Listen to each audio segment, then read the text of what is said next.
Kumusta mga ka-baller? Sa video ito ating pag-uusapan ang nangyaring trade kay Harden sa Clippers. Pero bago yan, make sure naka-like, share and subscribe ka na.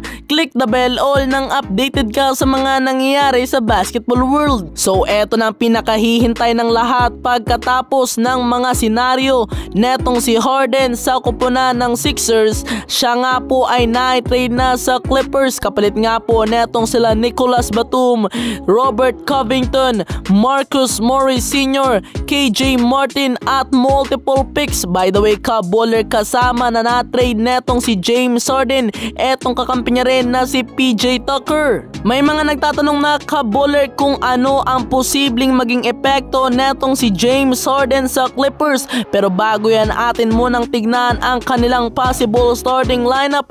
Ayon sa nilabas na balita, eto daw ang kanilang possible starting lineup na kinabibilangan nga po netong sila Russell Westbrook, James Harden, Paul George, Kawhi Leonard at itong si Ivica Zubac.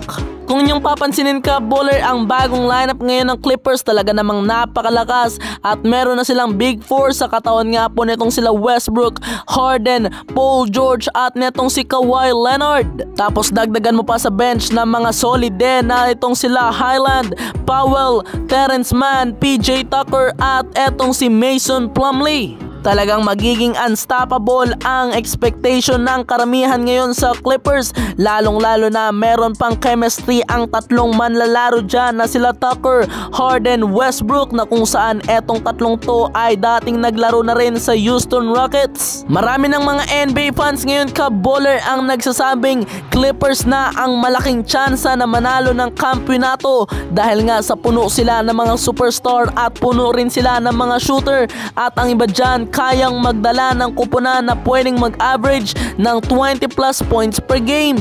Ang tanong ng karamihan ngayon ka-baller, kung malakas ngayon ang Clippers pagdating sa opensa, paano na lang daw ang kanilang depensa? Pero para sa akin mga ka-baller, nandyan naman etong sila Kawhi Leonard, Russell Westbrook, Mason Plumlee, eto pang si Ivica Zubac at etong si PJ Tucker na kilala bilang mga players na napakagaling pagdating sa depensa. Habang diretso naman tayo sa Philadelphia 76ers, ating i-preview kung ano ang magiging epekto ng pagkawala sa kanila netong si Harden. Nagsasabi ang iba na meron daw pumalit na kay Harden na walang iba na kundi etong si Tyrese Maxey na magiging bagong partner netong si Joel Embiid.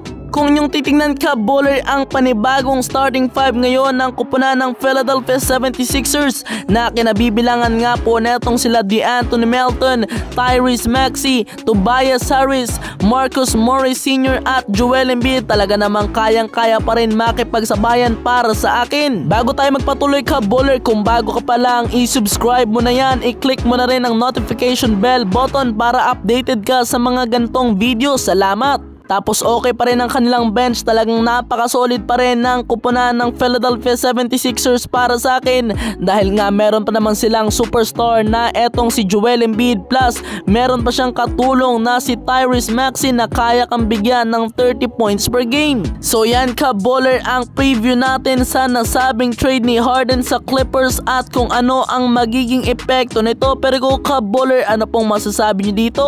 Dito na ka-baller nagtatapos ang ating mga balitaan, kaya kung gusto nyo po ng mga gantong video, make sure naka-like, share and subscribe ka na. Click the bell all nang updated ka sa mga nangyayari sa basketball world. Salamat po sa inyong panonood. God bless!